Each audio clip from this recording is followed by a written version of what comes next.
1500 BCE के आसपास Indian subcontinent में एक बहुत बड़ा बदलाव आया, जिसने आने वाले कई सदियों तक इसके इतिहास और संस्कृति को आकार दिया। एरियंस का आना। ये इंडो यूरोपियन लोग अपनी असली जगह छोड़कर आए थे और उस जगह पर अपनी पहचान छोड़ गए थे, जिसे आगे चलकर इंडिया कहा जाने लगा। इनके आने से एक नए युग, वैदिक युग की शुरुआत हुई, जिसका नाम इनके पवित्र स्क्रिप्चर्सों, वेदासों के नाम पर रखा गया। एरियंस कहां से आए थे, ये इतिहासकारों के बीच बहस का विषय रहा है। भाषा और पुरातत्व के सबूत बताते हैं कि उनका पुश्तैनी घर यूरेशिया के मैदानी इलाकों में कहीं था, शायद कैस्पियन सागर के आसपास के क्षेत्र में। जलवायु परिवर्तन और अपने जानवरों के लिए नए चरागाहों की तलाश सहित कई कारणों से प्रेरित होकर ये घुमंतू चरवाहे पूर्व की ओर एक यात्रा पर निकल पड़े। उनका प्रवास अचानक नहीं हुआ, बल्कि सदियों तक चलने वाली एक धीमी प्रक्रिया थी। उन्होंने समूहों में यात्रा की, रास्ते में दूसरे संस्कृतियों के साथ बातचीत की और उनसे बहुत कुछ सीखा। उनका इंडिया आना कोई जीत हासिल करने के लिए नहीं था, बल्कि यहाँ की आबादी में धीरे धीरे घुलना मिलना था। आर्यंस की कहानी सिर्फ प्रवास की कहानी नहीं है, ये संस्कृतियों के मिलन, नई परंपराओं के जन्म और एक ऐसी सभ्यता की नींव की कहानी है जिसका दुनिया पर गहरा प्रभाव पड़ा। उनकी विरासत आज भी उन भाषाओं में, उन मान्यताओं में और भारतीय समाज के ताने बाने में जीवित है, जो हम आज भी देखते हैं। एक ऐसे विशाल घास के मैदान की कल्पना करो, जो आंखों से जहां तक देखो वहां तक फैला हुआ है, जहां हर दिशा में हरियाली ही हरियाली है। और यह दृश्य एक अद्भुत शांति का अनुभव कराता है। एक ऐसे आसमान के नीचे जो अनंत तक जाता है, जहां बादल भी मानो दूर दूर तक फैले हुए हैं और सूरज की किरणें इस विशालता को और भी चमकदार बना देती हैं। यह आर्यंस की दुनिया थी, जो प्रकृति के साथ घनिष्ठ सामंजस्य में रहने वाले घुमंतू लोग थे। वे अपने चारों ओर की प्रकृति को समझते थे और उसके साथ एक गहरा संबंध महसूस करते थे। उनका जीवन उनके मवेशियों के झुंड के इर्द गिर्द घूमता था, जो उन्हें भोजन और पहचान दिलाता था। मवेशियों की देखभाल करना उनके दैनिक जीवन का एक महत्वपूर्ण हिस्सा था और यह उनके अस्तित्व का आधार था। ये कोई आदिम पथिक नहीं थे। उनके पास एक समृद्ध मौखिक परंपरा थी, जो पीढ़ी दर पीढ़ी चली आ रही थी। उनकी कहानियां, गीत और कविताएं उनके इतिहास और संस्कृति को जीवित रखती थीं। उनके भजन और कविताएं, जिन्हें बाद में वेदों में संकलित किया गया, उनके विश्वासों, मूल्यों और जीवन के तरीके की झलक दिखाते हैं।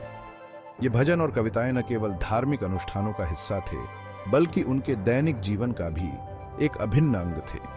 वे देवताओं के एक समूह की पूजा करते थे, जो प्राकृतिक शक्तियों का प्रतिनिधित्व करते थे, जो पर्यावरण के साथ उनके गहरे संबंध को दर्शाते हैं।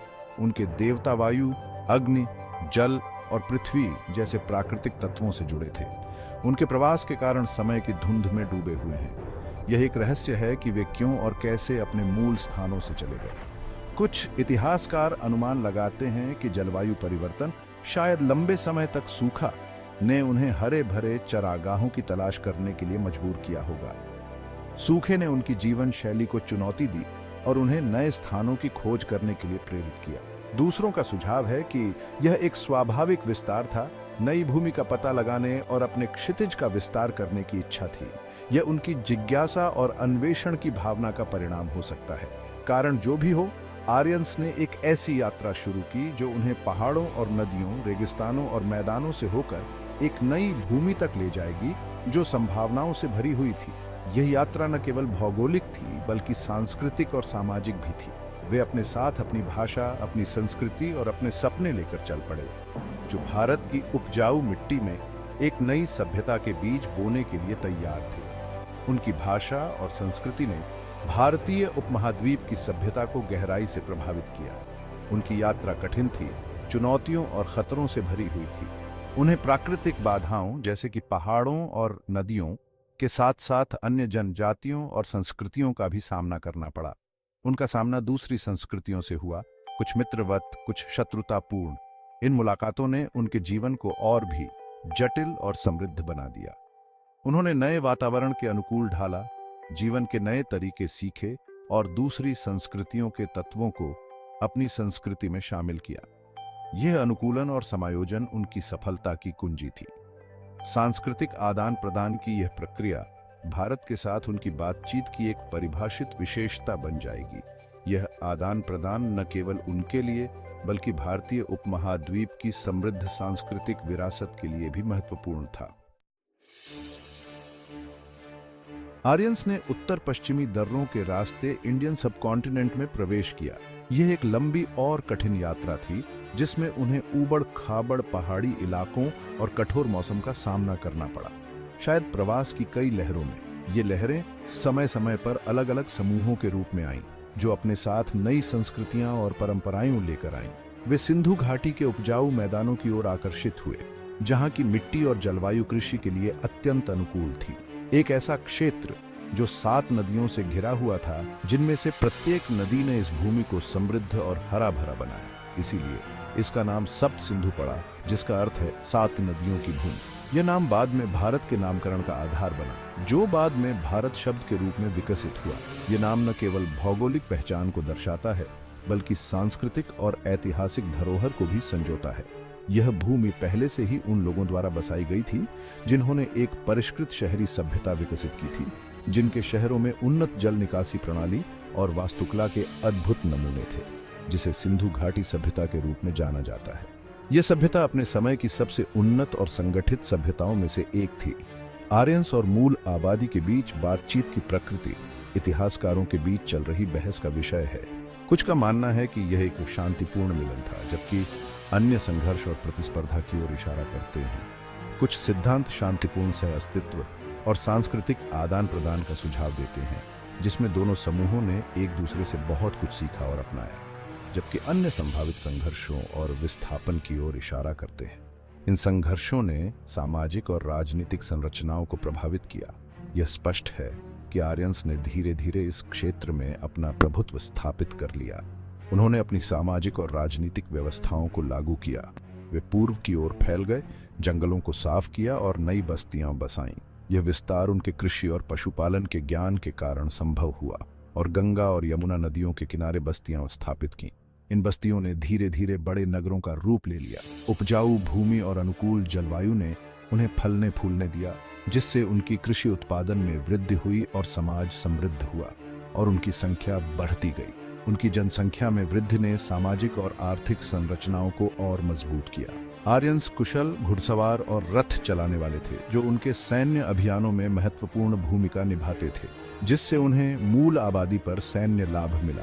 उनके रथ और घोड़े युद्ध में उनकी ताकत को बढ़ाते थे।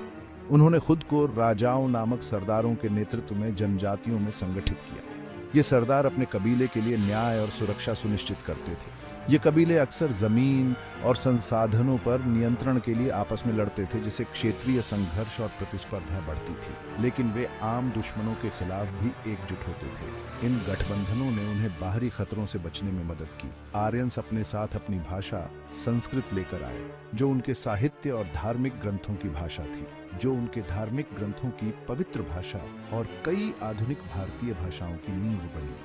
संस्कृत ने भारतीय उपमहाद्वीप की भाषाई और सांस्कृतिक धरोहर को समृद्ध किया।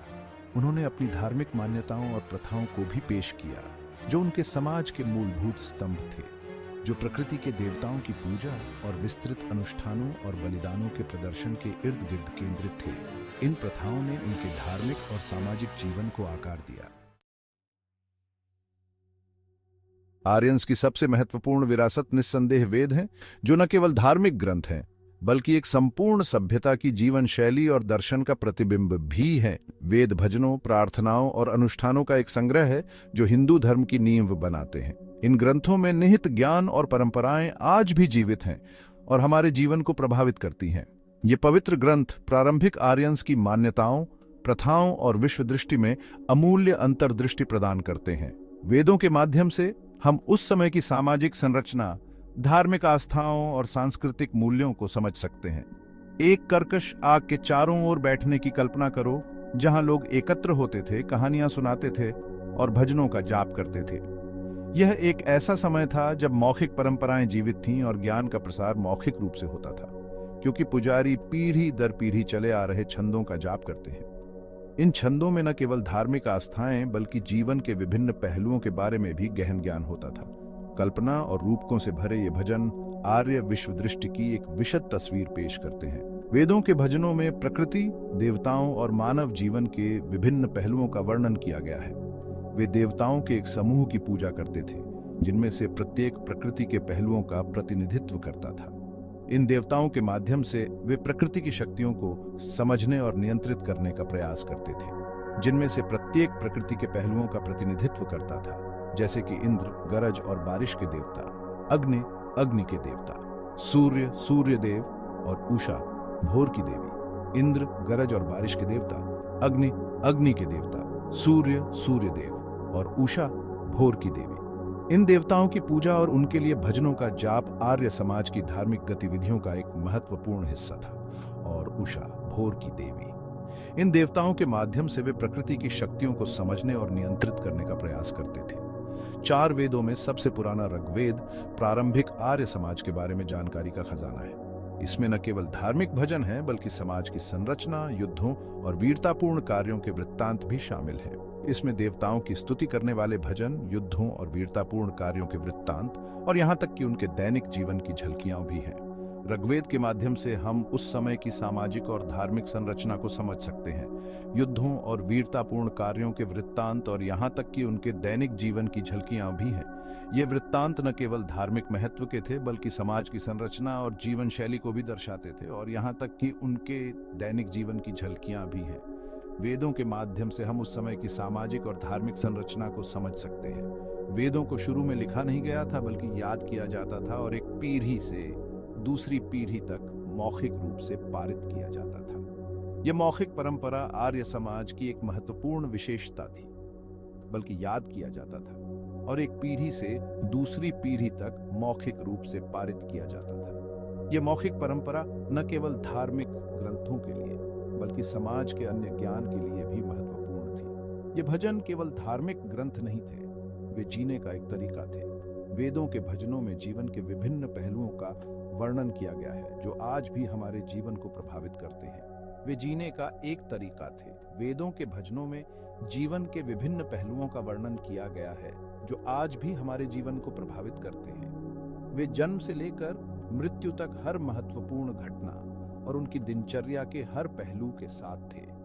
वेदों के भजनों में जीवन के विभिन्न पहलुओं का वर्णन किया गया है, जो आज भी हमारे जीवन को प्रभावित करते हैं और उनकी दिनचर्या के हर पहलू के साथ थे। वेदों के भजनों में जीवन के विभिन्न पहलुओं का वर्णन किया गया है, जो आज भी हमारे जीवन को प्रभावित करते हैं। वेदों ने एक धार्मिक जीवन जीने, ब्रह्मांडीय व्यवस्था बनाए रखने और आध्यात्मिक ज्ञान प्राप्त करने के लिए एक मार्गदर्शक के रूप में कार्य किया। वेदों के भजनों में जीवन के विभिन्न पहलुओं का वर्णन किया गया है, जो आज भी हमारे जीवन को प्रभावित करते हैं और आध्यात्मिक ज्ञान प्राप्त करने के लिए एक मार्गदर्शक के रूप में कार्य किया। वेदों के भजनों में जीवन के विभिन्न पहलुओं का वर्णन किया गया है, जो आज भी हमारे जीवन को प्रभावित करते हैं। वेदों की रचना और प्रसारण आर्यंस की उल्लेखनीय स्मृति और मौखिक परंपरा का प्रमाण थे। यह मौखिक परंपरा न केवल धार्मिक ग्रंथों के लिए, बल्कि समाज के अन्य ज्ञान के लिए भी महत्वपूर्ण थी। ये ग्रंथ सहस्राब्दियों तक भारत के धार्मिक परिदृश्य को आकार देते रहे, जिससे हिंदू धर्म की नींव पड़ी, जैसा कि हम आज जानते हैं। वेदों के भजनों में जीवन के विभिन्न पहलुओं का वर्णन किया गया है, जो आज भी हमारे जीवन को प्रभावित करते हैं, जिससे हिंदू धर्म की नींव पड़ी, जैसा कि हम आज जानते हैं। वेदों के भजनों में जीवन के विभिन्न पहलुओं का वर्णन किया गया है, जो आज भी हमारे जीवन को प्रभावित करते हैं।